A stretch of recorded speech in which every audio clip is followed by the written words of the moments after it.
Hello everyone, welcome to Dexter cam. आज हम लोग बात कर रहे हैं सॉल्व विद मी सीरीज में टॉप पीवाईक्यूज 2021 से 2024 में स्ट्रक्चर ऑफ एटम के बारे में। हम लोग मूल कॉन्सेप्ट और रिडॉक्स रिएक्शन के क्वेश्चंस देख चुके हैं और इस सीरीज में अब हम लोग एटॉमिक स्ट्रक्चर पे आ गए। अगला टॉपिक पीरियोडिक टेबल होगा, उसके बाद केमिकल बॉन्डिंग होगा। जो मैंने शेड्यूल दिया है सॉल्व विद मी सीरीज में उसी में ये आ रहे हैं। बहुत सारे लोग ये क्वेश्चन पूछ रहे हैं कि क्या सर जो आप शीट दे रहे हो 50 क्वेश्चन की वो पीवाईक्यूज है? नहीं, वो पीवाईक्यूज नहीं है भाई। क्लैरिटी से बता दूं, वो सिलेक्टेड क्वेश्चन है। पीवाईक्यू के लिए मैं 25 क्वेश्चन का एक सेट और दे रहा हूँ। 4 साल में 25 क्वेश्चन से ज़्यादा नहीं लेने हैं। ये मेरा मतलब टारगेट है कि सारे कंसेप्ट कवर हो जाए। बेसिकली उसी पे हम लोग फोकस करके चल रहे हैं। तो हम लोग इस सीरीज में जो 25 क्वेश्चन ये दे रहे हैं ये पीवाईक्यू है, वो 50 क्वेश्चन अलग है। तो टोटल 75 क्वेश्चन है ऑल इन ऑल, जिन्हें तुम्हें करना ही करना है। ठीक है, चलो बात करना शुरू करते हैं और क्वेश्चन नंबर 1 पे चलते हैं। क्या कह रहा है? विच of the following electronic configuration would be associated with highest magnetic moment? अब मैग्नेटिक मोमेंट की बात कर रहा है तो मैग्नेटिक मोमेंट का फॉर्मूला क्या होता है? मैग्नेटिक मोमेंट का फॉर्मूला लिख लो भाई, क्या होता है? मैग्नेटिक मोमेंट म्यू जो होता है under root of n into n plus two Bohr magneton होता है। बोलो ठीक। Where n is the number of unpaid electrons, number of unpaired electrons. तो देख लो जरा, अगर हम पहले ऑप्शन को चेक करें AR3D6 लिखें तो 3D6 में कितने अनपेयर्ड इलेक्ट्रॉन्स हो गए? 1 2 3 4 5 बन गए और अनपेयर्ड इलेक्ट्रॉन आ गए, एन की वैल्यू आ गई 4। फिर आ गया AR3D8। सबको एक एक करके लिख के देख लो, कोई दिक्कत की बात ही नहीं, आराम से हो जाएगा। तो ये क्या बन गया? 1 2 3 4, 1 2 3 4 5 6 7 8। ठीक है, तो एन की वैल्यू कितनी आ गई? 2 आ गई। फिर लिखा AR3D3। AR3D3 में कितने आ जाएंगे भाई? आराम से बना के देखो, कोई इसमें समस्या की बात तो है नहीं। इसमें कितने आ जाएंगे? 1 2 3 आ जाएंगे। यार इसमें यही दिक्कत है कि नीचे देख के लिखना पड़ेगा। ठीक, फिर AR3D7 ले लें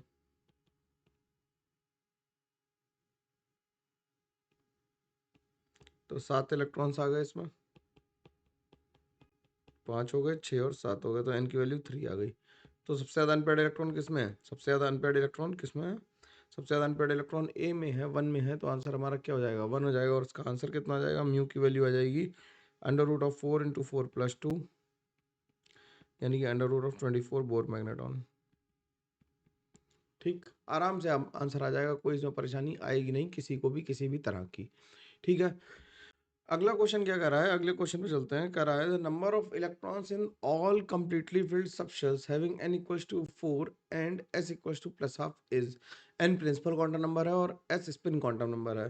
तो अगर हम कहें कि नंबर ऑफ मैक्सिमम इलेक्ट्रॉन्स कितने हो जाएंगे? Number of maximum electrons present in n equals to 4 will be, कितना हो जाएगा? 2n स्क्वायर से लिखते हैं तो कितना आ जाएंगे? 2 इंटू 16 यानी 32। ठीक, अब कह रहा है हमें प्लस हाफ स्पिन चाहिए, लेकिन जो 32 इलेक्ट्रॉन है उनमें से आधों की होगी प्लस हाफ स्पिन और आधों की होगी माइनस हाफ स्पिन। तो n इक्वल्स टू 4 में कौन आ जाएगा? 4s आ जाएगा, 4p आ जाएगा, 4d आ जाएगा और 4f आ जाएगा। तो 2 इसमें आएंगे, 6 इसमें आएंगे, 10 इसमें आएंगे और 14 इसमें आएंगे। तो टोटल 32 इलेक्ट्रॉन से हो गए। इनमें से half of them will be having plus half spin and rest half will have minus half spin। तो आधों की प्लस हाफ स्पिन आ गई और आधों की क्या आ गई? माइनस हाफ स्पिन आ गई। तो आंसर कितना लिख देंगे? आंसर हम लोग लिख देंगे 16। ठीक है, अगले क्वेश्चन पे चला जाए। अगला क्वेश्चन क्या कह रहा है? अगला क्वेश्चन कह रहा है कि match the list one spectral series of hydrogen atom है, इसे स्पेक्ट्रल रीजन या हाई एनर्जी लेवल से मिलाना हमें। ठीक है, जब इसे मिलाना है तो हम क्या कहेंगे कि लाइमन सीरीज कौन से रीजन में आती है? लाइमन सीरीज आती है यूवी रीजन में। तो लाइमन आ गई यूवी में, बामर आ गई विजिबल में, पाशन आ गई इंफ्रारेड में और फंड भी आ गई इंफ्रारेड में। तो ये दोनों तो इंफ्रारेड में ही है, तो कोई से किसी कोई मार्क कर दो। तो बेसिकली पहले दो से आंसर मिलाना है। तो फर्स्ट का 2 आ गया, सेकंड का 4 आ गया, तो आंसर अपना क्या आ गया? 4 आ गया। बाकी दोनों में तो 1 3 और 3 1 कुछ भी कर दो, एक ही बात रहती। तो लाइमन सीरीज कहाँ से कहाँ आती है? लाइमन सीरीज आती है 1 पे, n इक्वल्स टू n से n इक्वल्स टू 1 पे, बामर आती है 2 पे, पास्चर आती है 3 पे, फंड आती है 4 पे। ठीक है, तो ये यूवी, विजिबल, इंफ्रारेड, और इंफ्रारेड में हम लोग far I R, near I R ये सब कहते हैं। तो इसमें आई आर दिया हुआ है तो कोई दिक्कत की बात नहीं है। अगला क्वेश्चन क्या कह रहा है? अगला क्वेश्चन कह रहा है the value of Rydberg constant R H is 2.18 into 10⁻⁻18 joules.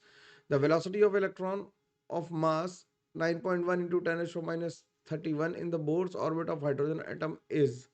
अब देखो इसमें क्या कह रहा है, बोर्स और ऑर्बिट ऑफ हाइड्रोजन एटम में कह रहा है। तो वेलोसिटी का फॉर्मूला हम लोग क्या लिख लें, 2.18 इंटू, रिडबर्ग कांस्टेंट की जरूरत ही नहीं है, 10⁻6 इंटू जेड बाई एन लिख लें। बोर्स ऑर्बिट है, हाइड्रोजन एटम है, तो कोई दिक्कत की बात नहीं। जेड की वैल्यू कितनी हो गई? 1 हो गई, और एन की वैल्यू कितनी हो गई? 1 हो गई। तो ये कितना आ गया? 2.18 इंटू 10⁻6 मीटर पर सेकेंड। और हमें निकालनी है किसमें? 10⁻5 में, तो 21.8 हो गया इंटू 10⁻5 मीटर पर सेकेंड हो गया। तो आंसर हम क्या लिख देंगे? आंसर हम लिख देंगे 22, क्योंकि हमें नियरेस्ट इंटीजर पे राउंड ऑफ करना है। तो तुम्हें ये बहकाने के लिए मास और इसकी वैल्यू दे रखी, इसकी जरूरत कतई नहीं पड़ेगी, ठीक है ना? इसकी जरूरत बिल्कुल भी नहीं पड़ेगी, केवल ये बहकाने के लिए तुम्हें दे रखा, और तुम बहक जाओगे तो फिर सवाल नहीं लगेगा, है ना? ठीक है, चलो आगे बात करता है। अगला कह रहा है for hydrogen atom the energy of an electron in the excited state is 3.4 electron volt. ठीक है, kinetic energy of the same electron in hydrogen atom is x EV. तो काइनेटिक एनर्जी की वैल्यू कितनी होगी हमें बतानी, 10⁻⁻1 में। ठीक है, तो टोटल एनर्जी हमें दे रखी है, टोटल एनर्जी दे रखी है -3.4 इलेक्ट्रॉन वोल्ट। और हम जानते हैं कि total energy is equal to क्या होता है, माइनस टाइम्स काइनेटिक एनर्जी के बराबर। भाई देखो, अगर तुम्हें याद आ रहा हो तो फॉर हाइड्रोजन एटम अगर हम ले लें, ग्राउंड स्टेट पे एनर्जी कितनी होती थी? एन होती थी -13.6 इलेक्ट्रॉन वोल्ट, और काइनेटिक एनर्जी होती थी +13.6 electron volt.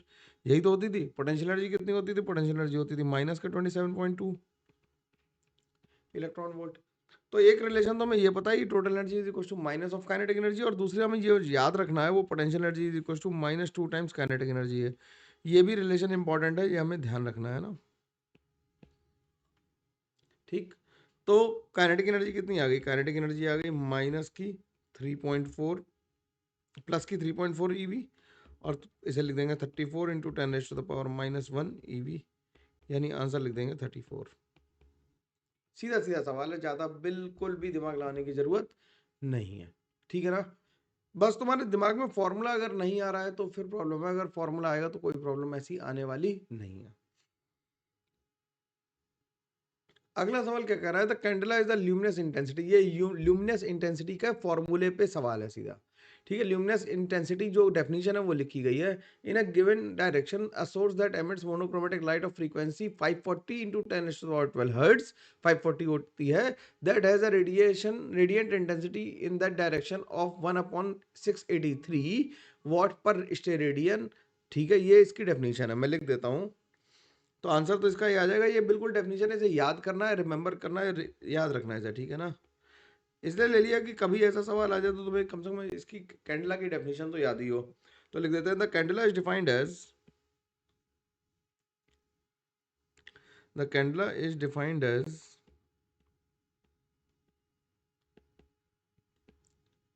The intensity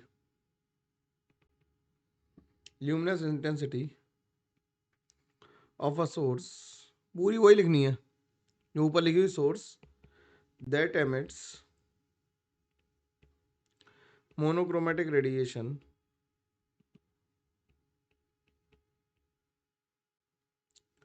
monochromatic radiation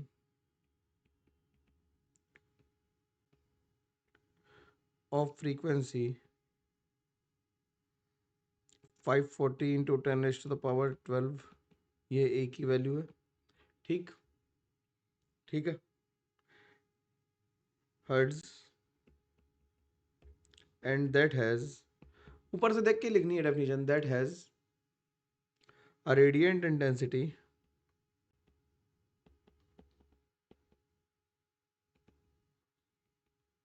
in that direction of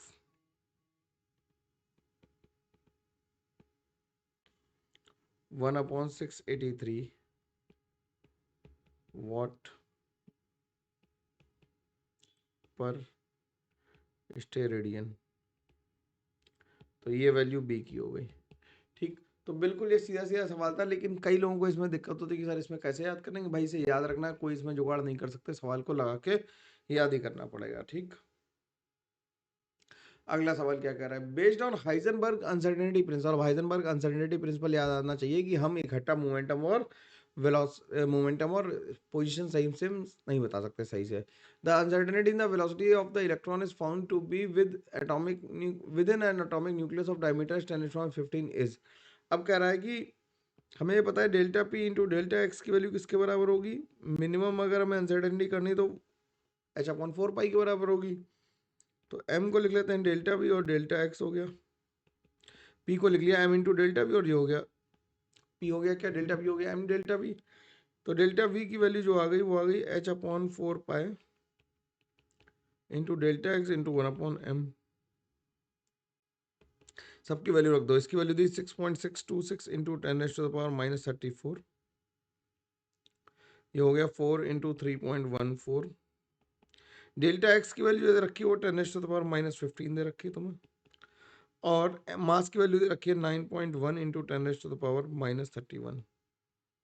ठीक, तो अब इसमें तो भैया केवल गणित लगानी है कि गुणा का भाग करना है। तो ये आ गया 10⁻⁻15 और ये हो गया 46, ऊपर बचा 12, बाकी सबको डिवाइड कर दोगे तो ये आ जाएगा 57.97 इंटू 10⁻9 मीटर पर सेकेंड, यानी इसे हम क्या लिख देंगे 58 इंटू 10⁻9 मीटर पर सेकेंड लिख देंगे। तो आंसर जब अपना मार्क करेंगे वो यहाँ पे 58 मार्क करेंगे। ठीक है, कैलकुलेशन है, मैं मानता हूँ कैलकुलेशन है और करनी पड़ेगी हम लोग, कोई ऑप्शन तो है नहीं कैलकुलेशन छोड़ने का।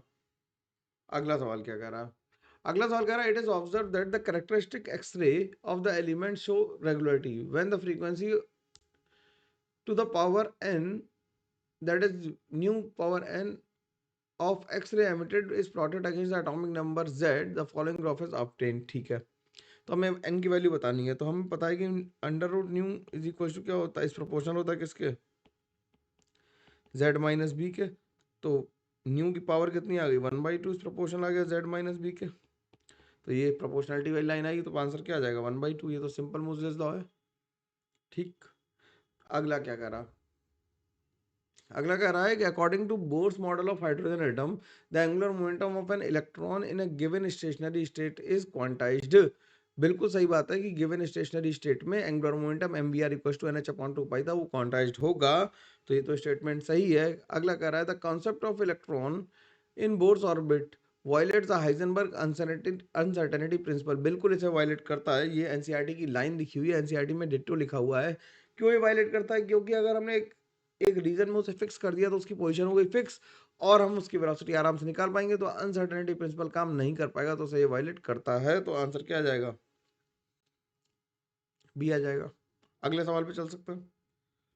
अगला सवाल क्या कह रहा है, arrange the following orbitals in decreasing order of energy. ठीक है, तो एनर्जी का ऑर्डर हम कैसे निकालते हैं ऑर्डर ऑफ एनर्जी हम कैसे निकालते हैं, ऑर्डर ऑफ एनर्जी हम निकालेंगे n+l के से, n+l रूल लेंगे। तो lower the value of n+l,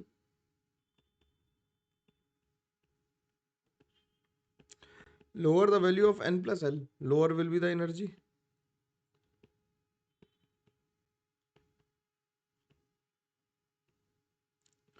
lower the value of n+l, lower will be the energy। अब एनर्जी कम होगी। ठीक है, अब क्या कह रहा है कि इफ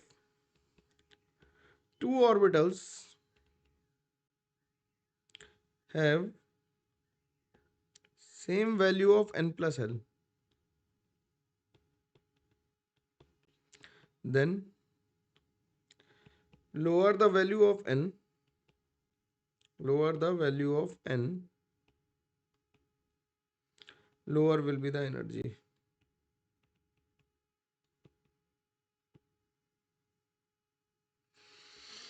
तो इसके लिए n+l की वैल्यू कितनी आ रही है, इसके लिए n+l की वैल्यू आ रही है 3, इसके लिए n+l की वैल्यू आ रही है 4, इसके लिए n+l की वैल्यू आ रही है 4 और इसके लिए n+l की वैल्यू आ रही है 5। तो d क्या हो गया, सबसे ज्यादा एनर्जी हो गई। ठीक, फिर d के बाद आ जाएगी किसकी एनर्जी, b की, b के बाद c की, c के बाद a की। तो ए की सबसे कम हो गई और डी की सबसे ज्यादा, तो ऐसा ऑप्शन तो पड़ोस में ही लिखा हुआ है, तो आंसर क्या आ गया, बी आ गया। हमें क्या करना था, जब 4 आ रही है तो हमने किसे प्रायोरिटी दी कि उसकी एनर्जी ज्यादा होगी जिसकी एन वैल्यू ज्यादा है, या उसकी एनर्जी कम होगी जिसकी एन वैल्यू कम है। ठीक है, अगले सवाल पे चलता है। अगला सवाल कह रहा है विच of the following set of ions represent a collection of iso electronic species. अब आइसो इलेक्ट्रॉनिक स्पीशीज कौन सी होती है, जिनमें सेम नंबर ऑफ इलेक्ट्रॉन्स हो। आइसो इलेक्ट्रॉनिक का मतलब क्या है, सेम नंबर ऑफ इलेक्ट्रॉन्स। तो इसमें तो कितने हैं, इसमें लिथियम प्लस में आ गए 2, ये तो आइसो इलेक्ट्रॉनिक हो ही नहीं सकते ना, कि लिथियम तो 2 ही इलेक्ट्रॉन है इसमें। ठीक है, बेरियम, स्ट्रोंशियम, कैल्शियम, पोटेशियम ये भी नहीं हो सकते, क्योंकि कैल्शियम और स्ट्रोंशियम में तो बहुत अंतर है। ठीक, इसमें कितने हो गए, इसमें 10 हो गए, इसमें 10 हो गए, इसमें 10 हो गए, लेकिन इसमें हो गए कितने, 18, तो ये भी गलत हो गया। इसमें 18 है, Cl माइनस में 18 है, 18 है Ca में, और इसमें सब में 18 है, तो आंसर क्या आ गया, डी आ गया। सब में 18 दिख रहा है। ठीक है यार, मेरे से 8 अच्छा नहीं बनता यार, बस ठीक है, उतना एडजस्ट कर लो। ठीक, अगले सवाल पे चलता है। अगला सवाल कह रहा है, ऐसा क्वेश्चन फिर से रिपीट में आ सकता है, ऐसे देखना क्या कर रहा है। The number of following statement which is are incorrect. कितने इनकरेक्ट स्टेटमेंट हमें ये बताना है कि line spectra are use to study electronic structure. ये तो सही बात है, इसे हम गलत नहीं कह सकते, लेकिन हमें इनकरेक्ट बताना है, ध्यान रखना। इनकरेक्ट को हाईलाइट कर लो, ठीक, इससे याद रहे। The emission spectra of atom in the gas phase shows A continuous spectrum. Continuous नहीं होता है, स्पेक्ट्रा कहता है डिस्क्रीट है। And absorption spectrum is like the photographic negative of emission spectrum. ये बात सही है। ठीक, तो जो गलत है बात, हमारा वही आंसर है, हमारा आंसर बी है। ठीक है ना, the element helium was discovered by in the sun by the spectroscopic method. Is सही बात है, तो आंसर बी हो गया। तो नंबर ऑफ स्टेटमेंट कितने हो गए, 1 हो गया, तो आंसर 1 लिख देंगे इसका। ठीक, अगला क्या कह रहा है, अगला कह रहा है नंबर ऑफ करेक्ट स्टेटमेंट। इसमें हमें बताने करेक्ट, तो ध्यान से ढूंढते हैं, चलो करेक्ट ढूंढते हैं। क्या कह रहा है, for 1s orbital the probability density is maximum at the nucleus. बिल्कुल सही बात है, हम लोग उसका ग्राफ अगर बनाएंगे प्रोबेबिलिटी डेंसिटी का 1s के लिए, तो याद आ रहा है ऐसे करके बनाते थे, psi square r versus r का, तो मैक्सिमम थी, सही बात है। तो कह रहा है कि for 2s orbital the probability density first increases to a maximum then decreases sharply to 0। ये अब गलत बात है। 2s के लिए जब हम प्रोबेबिलिटी डेंसिटी का ग्राफ बना रहे थे, तो एक नोट के साथ कैसा बना रहे थे, पहले तो डिक्रीज करेगी और फिर ऐसी आई, तो इंक्रीज वाली बात गलत हो गई। कह रहा था boundary surface diagram of orbital enclose region of 100%। 100% probability की बात करना ही मूर्खता की बात है, तो नहीं कर पाएंगे। P orbital and D orbital से 1 एंड 2 एंगुलर नोड। ये बिल्कुल सही बात है कि पी के लिए एल की वैल्यू कितनी होती है, 1 होती है, और डी के लिए एल की वैल्यू 2 होती है। पी के लिए एल की वैल्यू कितनी है, 1, और डी के लिए एल की वैल्यू 2 है। The probability density of p orbital is 0 at nucleus. ये बिल्कुल ठीक बात है, प्रोबेबिलिटी डेंसिटी 0 है पी ऑर्बिटल की न्यूक्लियस पे, क्योंकि न्यूक्लियस से ही शुरू होगा। तो आंसर कितना आ गया, 3 आ गया। ठीक, आगे बात करते हैं। अगला सवाल क्या कह रहा है, अगला सवाल हमसे कह रहा है कि the electron in the nth orbit of lithium plus is excited to n+1 orbit using the radiation of energy this। ठीक है, as shown in the figure, calculate the value of n। ठीक है, इतनी एनर्जी देके ऊपर उठाना है इसे। ठीक है, तो एनर्जी हम कितनी लिख सकते हैं, एनर्जी लिख सकते हैं 2.18 into 10⁻⁻18 into Z square 1/n square minus 1/n+1 का होल स्क्वायर। ठीक, इसकी एनर्जी की वैल्यू हमें दे रखी 1.47 into 10⁻⁻17 is equal to 2.18 into 10⁻⁻18 into Z की वैल्यू लिथियम के लिए हो जाएगी 9। ये हो जाएगा 1/n1 स्क्वायर माइनस 1/n+1 का होल स्क्वायर। ठीक, यहाँ तक तो बात क्लियर है, जेड स्क्वायर की वैल्यू 9 रख दी। अब इससे इसे काट देते हैं, यहाँ -1 बचा पावर को, इससे इसे डेसिमल को हटा देते हैं, तो इसे लिख देते हैं क्या, 10⁻⁻1 नीचे आएगा तो आ जाएगा 1470 divided by 9 into 218 is equal to 1/n square minus 1/n+1 का होल स्क्वायर। ठीक, ये सॉल्व कर दोगे तो ये 0.749 is equal to 1/n square minus 1/n+1 का होल स्क्वायर आ जाएगा।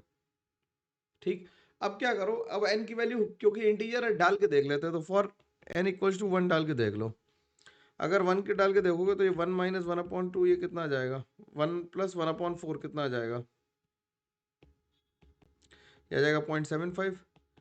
तो भाई ये लगभग बराबर आ गया, तो एन की वैल्यू कितनी होनी चाहिए, 1 होनी चाहिए। तो एन की वैल्यू यहाँ पे कितनी, आंसर लिख देंगे 1 लिख देंगे आंसर। ठीक है, हिट एंड ट्रायल से करा क्योंकि इसे 0.75 लानी, 0.7454 का मतलब क्या है, 0.75 लानी है। तो इसे देख लो इनकी वैल्यू हिट एंड ट्रायल से करके, ठीक है ना।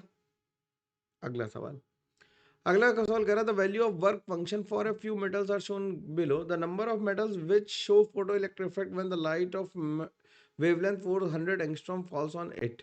ठीक है, तो हमें ईवी में दे रखा है, वर्क फंक्शन ईवी में दे रखा है, तो हम क्या करें, लैम्डा अगर हम निकाल दें डायरेक्टली, सॉरी ईवी अगर हम एनर्जी निकाल दें,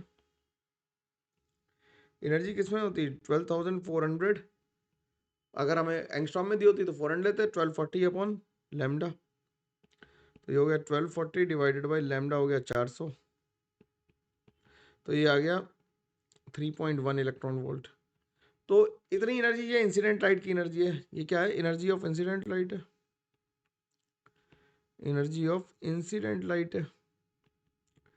तो जिनका भी वर्क फंक्शन इससे कम होगा तो W should be less than 3.1 होना चाहिए, तो वो सारा फोटो इलेक्ट्रिक इफेक्ट शो करेंगे। ठीक है, लेस देन और इक्वल टू काम चल जाएगा, तो लिथियम सोडियम और पोटेशियम ही ऐसा कर पाएंगे, बाकी कोई ऐसा नहीं कर पाएगा। तो आंसर जो आ जाएगा वो आंसर आ जाएगा इसका 3। ठीक है, बात क्लियरली समझ में आ रही है, आसानी से हो पा रही है। ठीक, अगला क्या कर रहा है, अगला कह रहा है कि the minimum uncertainty in the speed of an electron in the one dimensional region of length 2a0 is. अब हमें अनसर्टेनिटी निकालनी है और स्पीड में निकालनी है, और हमें लेंथ दी है 2a0 और a0 की वैल्यू में गिवन है। तो हमें डेल्टा एक्स की वैल्यू दे रखी है 2a0, ठीक, और डेल्टा वी हमें फाइंड आउट करना है, यही तो करना हमें, बोलो। तो delta P into delta x सीधे ही लगा दें, is equals to h upon 4 pi. तो ये हो गया m into delta v into delta x is equal to h upon 4 pi, हो गया। तो डेल्टा वी की वैल्यू किसके बराबर हो गई, H upon 4 pi m into x. सबकी वैल्यू उठा के पुट कर दो, 6.63 into 10⁻⁻34 divided by 4 into 3.14 into mass की वैल्यू होगी 9.1 into 10⁻⁻31 upon 2 into 10⁻2 into 52.9 into 10⁻⁻12। ठीक, इस सबको उठा के क्या करो, सॉल्व कर दो, तो इससे जो वैल्यू आएगी वो 0.0548 आएगी। यार ये मत सोचना कि मैं सॉल्व करूं, ये तो उम्मीद मत ही रखो मेरे से, है ना।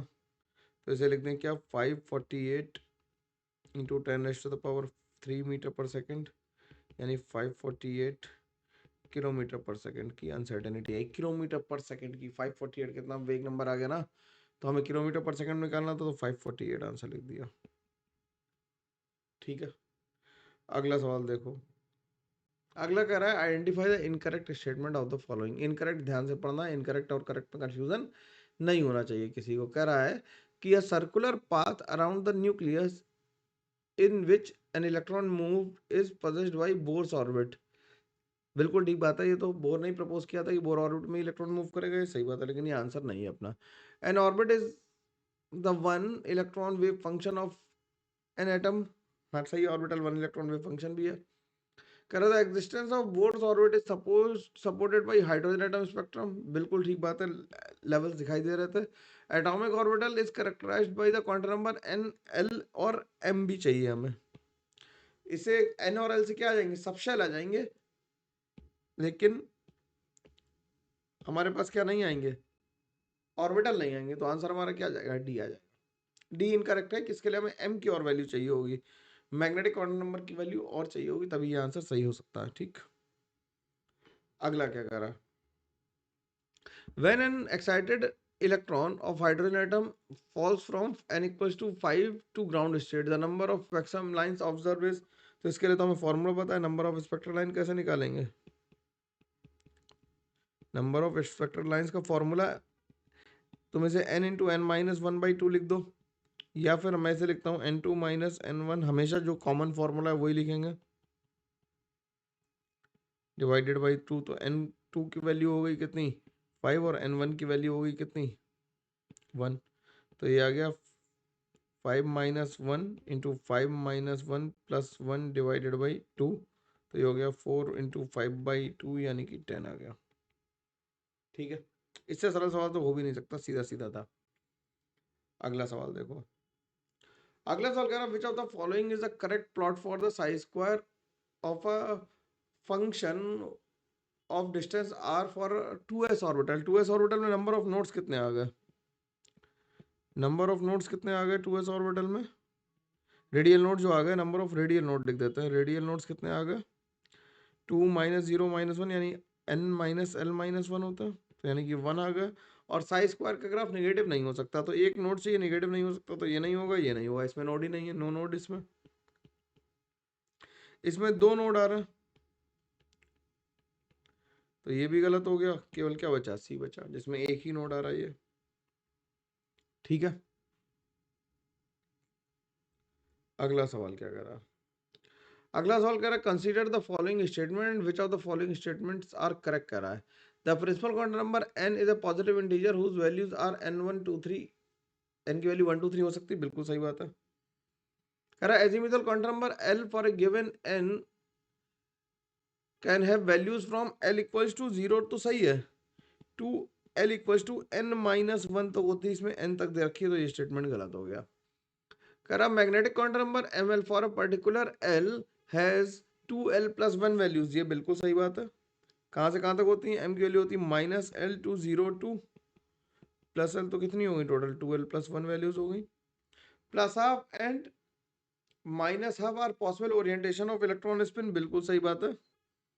ठीक, l equals to 5 there will be 9 orbitals, नहीं, l इक्वल्स टू 5 में कितने होंगे? 11 होंगे। कैसे? s p d f g और कुछ के आ जाएगा, मतलब z लिख देते हैं। ठीक, तो क्या आ जाएंगे? इसमें था एक ऑर्बिटल, इसमें थे 3, इसमें थे 5, इसमें थे 7, इसमें 9 और इसमें 11, तो ये थे 0 1 2 3 4 5, तो कितने आएंगे? 11 आ जाएंगे। तो आंसर आ गया क्या? ए सी डी आ गया, तो ए सी डी आंसर वाला सी हो गया हमारा आंसर। अगला सवाल देखो, अगला कह रहा है क्या? If the radius of the third board orbit of hydrogen atom is r3, r3 है, and the radius of fourth is r4, तो r3 और r4 में रिलेशन निकालना है। तो हमें पता है R N is equal to होता है A naught into N square by Z. अब जेड की वैल्यू 1 है, तो हमसे कह रहा है कि r3 है, तो हम r3 की वैल्यू लिख दें। r3 की वैल्यू कितनी हो जाएगी? ए नॉट इंटू 9। ठीक, और r4 की वैल्यू कितनी हो जाएगी? r4 की वैल्यू आएगी ए नॉट इंटू 4 16। तो r3 बाई r4 की वैल्यू कितनी हो जाएगी? 9/16। तो r4 की वैल्यू किसके बराबर आ जाएगी? 16/9 r3, तो 16/9 r3 आंसर बी आ गया। सिंपल है कि नहीं? सिंपल है, आसानी से हो पा रहा है ये तो। मेंस के क्वेश्चन में ज्यादा दम होती नहीं, आसानी से लगाए जा सकते हैं, बस अर्थ है तुम्हें फॉर्मूला सब एकदम दिमाग में रहे, तो तुम्हें ये फॉर्मूला दिमाग में रहेगा तो ये सवाल आसानी से हो जाएगा, नहीं तो वहां पे बैठ के ये तुम जज नहीं कर पाओगे कि कितना हो रहा है। ठीक है ना? अगला देखो क्या कर रहा है? According to Bohr's atomic theory kinetic energy is proportional to Z square by n square, बिल्कुल ठीक बात है। काइनेटिक एनर्जी को हम क्या लिखते हैं? एनर्जी कोई भी हो क्या होती है? वो होती है 13.6 into Z square by n square, तो ये तो बात सही लिखी हुई है। The product of velocity of electron and the principal quantum number Vn is Z square. अब वेलोसिटी किसके प्रोपोर्शनल है? वेलोसिटी प्रोपोर्शनल होती है जेड बाई एन के। ठीक, तो वेलोसिटी इंटू एन अगर हम करेंगे तो प्रोपोर्शनल किसके बचेगा? जेड के बचेगा, जेड स्क्वायर के नहीं बचेगा, तो ये गलत हो गया। ठीक, अगला कह रहा frequency of revolution in an orbit is Z cube by n cube. Z cube by n cube है, देखते हैं जरा। फ्रीक्वेंसी ऑफ रिवॉल्यूशन एफ को लिख लें 1/t 1 टाइम पीरियड, और टाइम पीरियड हो जाएगा किसके बराबर? 2 pi R upon velocity. R proportional हो गया एन स्क्वायर बाई जेड के, और वेलोसिटी प्रोपोर्शनल है जेड बाई एन के, तो टी प्रोपोर्शनल आ गया किसके? N square by Z upon Z into N, यानी कि टाइम पीरियड प्रोपोर्शनल आ गया N cube by Z square के, तो फ्रीक्वेंसी जो प्रोपोर्शनल आई वो आ गई Z square by n cube के, तो ये तो गलत हो गया। ठीक, फिर कह रहा है Coulombic force of attraction. Coulombic force of attraction क्या होता है? कूलम्बिक फोर्स ऑफ अट्रैक्शन कैसे लिखेंगे? एफ इज इक्वल टू क्या लिखेंगे? K into Z e square by r square. और आर प्रोपोर्शनल है एन स्क्वायर बाई जेड के, तो यहाँ रख दो एफ प्रोपोर्शनल किसको हो जाएगा जेड इंटू, नीचे लिखते 1/n स्क्वायर बाई जेड का होल स्क्वायर, तो ये एफ प्रोपोर्शनल आ जाएगा किसके, आ जाएगा जेड क्यूब अपॉन एन की पावर 4 के। तो जेड क्यूब अपॉन एन की पावर 4 लिखा है क्या, लिखा है, तो आंसर आ जाएगा डी। तो आंसर कौन सा सही हो गया, ए और डी सही हो गए।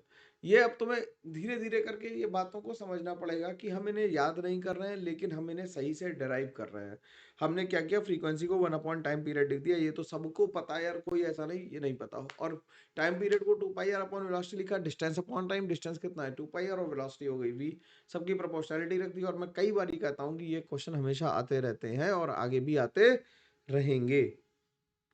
अगला स्टेटमेंट क्या कह रहा है, कह रहा है bourse theory accounts for the stability and the spectrum of lithium plus ion. Lithium plus पे तो काम ही नहीं करेगा, ये तो 2 इलेक्ट्रॉन सिस्टम हो गया, तो इसमें तो काम ही नहीं करेगा, तो ये गलत हो गया। Bohr's theory was unable to explain the splitting of spectral lines in the presence of magnetic field. ये बिल्कुल सही बात है, इसे जीमन इफेक्ट कहते हैं हम लोग। जीमन इफेक्ट और स्टार्क इफेक्ट है, स्टार्क इफेक्ट था इलेक्ट्रिक फील्ड में और जीमन इफेक्ट था इसमें। तो ये हो गया, पहला गलत हो गया, दूसरा सही हो गया, तो आंसर आ गया सी। अगला क्या कह रहा है, कह रहा है अगला, can accelerated electron has a speed of 5 into 10 raised to 6 metre पर second with an uncertainty of 0.02%। अब जब परसेंटेज आ जाता तो लोगों को होती दिक्कत, इसलिए मैंने ये सवाल लिया। The uncertainty in finding the location while motion is this, the value of x is. ठीक, तो अनसर्टेनिटी इन वेलोसिटी निकाल लो कितनी है, अनसर्टेनिटी इन वेलोसिटी है कितनी, जितनी वेलोसिटी है उसका 0.02%, तो आ गई कितनी, ये 2 जीरो से 2 जीरो यहाँ पड़ गए, ये हो गया 10, तो 1 जीरो ये कैंसिल हो गया, और ये बचे 3, तो 10⁻³ मीटर पर सेकंड आ गई। ठीक, अब हमें क्या करना है, delta x into delta p is equal to h upon 4 pi कर देना। ठीक, तो delta x into m into delta v किसके बराबर हो जाएगा, तो हमें निकालना क्या है, डेल्टा एक्स निकालना है, डेल्टा एक्स इज इक्वल हो जाएगा H upon 4 pi M into delta V. H की वैल्यू होगी 6.63 इंटू 10⁻⁻34। ठीक, 4 इंटू पाई की वैल्यू दे रखी है 3.14, और एम की वैल्यू दे रखी है 9.1 इंटू 10⁻⁻31, और डेल्टा वी की वैल्यू हमें 10⁻3। ठीक, तो इससे डेल्टा एक्स जब निकालोगे तो आ जाएगा 0.058 इंटू 10⁻⁻6 मीटर्स। ठीक, तो ये आ जाएगा 58 इंटू 10⁻⁻9 मीटर्स। तो हम -9 के ऑर्डर में ही निकालना है, तो आंसर हम क्या लिख देंगे, 58 लिख देंगे, खत्म हो जाएगा सवाल। ठीक है, सवाल को तसल्ली से करते रहोगे तो आंसर निकलते रहेंगे, इसमें कोई प्रॉब्लम आएगी नहीं। अगला सवाल क्या कह रहा है, अगला सवाल कह रहा है काइनेटिक एनर्जी, बेहतरीन सवाल है, सबसे अच्छा सवाल यही है पूरे इसमें। ठीक, कह रहा है the kinetic energy of an electron in the second Bohr orbit of a hydrogen atom is equal to h square upon कितना है, h square upon x into m into a naught square. The value of 10x हमें बतानी है, कैसे निकालेंगे। ठीक है, अब देखो इसमें तो सब कुछ ड्राइव करना पड़ेगा, इसलिए मेहनत करना शुरू करते हैं। क्या होगा, m v r is equal to क्या होता है, एन एच अपॉन 2 पाई होता है। तो यहाँ से वेलोसिटी की वैल्यू जो आ जाएगी वो आ जाएगी n h upon 2 pi into 1/m into r. अब एन की वैल्यू है कितनी है हमारे पास 2 है, ये ध्यान रखना कि हमें सेकंड ऑर्बिट के लिए निकालनी बात। ठीक है, अब कह रहा है कि हमें ये पता है k Z square by r square किसके बराबर होता है, m v square upon r के बराबर होता है। तो यहाँ से आर कैंसिल हो गया, तो यहाँ से k Z square by r की वैल्यू आ गई एम वी स्क्वायर। वी की वैल्यू ऊपर से पता है, तो एम इंटू वी की वैल्यू हो गई n h upon 2 pi m r का होल स्क्वायर। ठीक, तो ये हो गई n square h square divided by 4 pi square m r square. तो ये आर स्क्वायर, आर की वैल्यू आ गई। ठीक, आ गई यहाँ तक, और ये हो गया किसके बराबर, ये हो गया 1/k/z² अपॉन आर के बराबर। ठीक, तो इससे कैंसिल हो गया, तो यहाँ से आर की वैल्यू जो आई, आर की वैल्यू आई n square h square upon 4 pi square m into 1/k/z² आ गया यहाँ तक। ठीक, तो फॉर हाइड्रोजन एटम z की वैल्यू कितनी हो गई 1, और n की वैल्यू कितनी होगी ग्राउंड स्टेट में 1, तो ये r को हम a नॉट लिख सकते हैं, ये हो जाएगा h square upon 4 pi square m into के ई स्क्वायर हो गया, z की वैल्यू 1 हो गई यहाँ तक हो गई। अब यहां से हमने a नॉट की वैल्यू निकाल ली in terms of n h m और के ई के फॉर्म में। अब जरा इसे ध्यान से देखना। अब इसके बाद क्या करें, काइनेटिक एनर्जी जो हमसे पूछी गई है, कि काइनेटिक एनर्जी, तो काइनेटिक एनर्जी किसके बराबर है, काइनेटिक एनर्जी है हाफ mv स्क्वायर के बराबर। तो वेलोसिटी जो आ जाएगी वो वेलोसिटी कितनी आ गई, अब वेलोसिटी की वैल्यू को हम क्या लिख दें, यहाँ पे इस वाले फॉर्मूले में पुट कर दें, तो लिख दें n h into upon 2 pi into 1 upon m r, ठीक, और n की वैल्यू कितनी ले लें, 2 ले लें, तो ये हो जाएगा h अपॉन 2 पाई, ठीक, इंटू m की वैल्यू तो m ही रहने दें और r को 2a नॉट लिख दें। बोलो, r को 2a नॉट लिख दें, बोलो r को 2a नॉट लिख दो, यहाँ पे n की वैल्यू भी रहने दो, r को 2a नॉट लिख दो। तो वेलोसिटी कितनी वैल्यू आ गई, क्योंकि हमने a नॉट निकाल लिया n इक्वल टू 1 के लिए, ठीक है। अब तो यहाँ से वेलोसिटी की वैल्यू आ गई वो h upon 4 pi m a naught आ गई। तो काइनेटिक एनर्जी किसके बराबर हो गई, काइनेटिक एनर्जी हो गई हाफ mv स्क्वायर के बराबर हो गई, तो 1/2 m into H upon 4 pi m a not की पावर 2, ठीक, तो ये हो गया कितना, ये हो गया एच स्क्वायर अपॉन 4 चौक 16 दूनी 32 हो गया, 32 पाई m pi square m a not square, ठीक, सही है।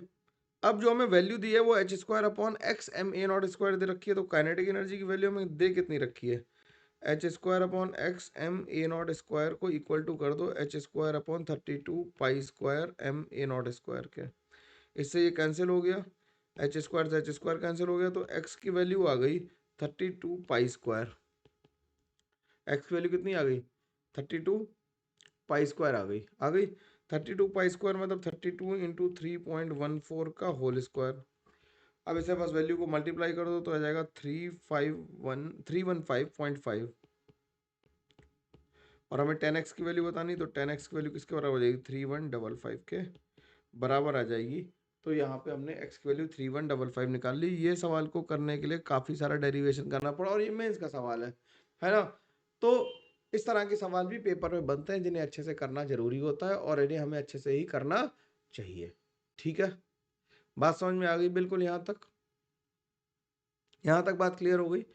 चलो फिर हम लोग मिलते हैं अगली क्लास में, हम लोग करेंगे डिस्कस पीरियोडिक प्रॉपर्टीज को। तब तक के लिए thank you very much, take care, bye bye, ध्यान रखो और खूब सारी पढ़ाई करते रहो और चैनल को लाइक शेयर सब्सक्राइब करके चैनल की ग्रोथ को मेंटेन रखना है यार, मतलब तुम समझ रहे हो ना मैं क्या कह रहा हूँ, ठीक है, बाकी तुम समझदार हो, मिलते हैं हम लोग, है ना, बाय बाय।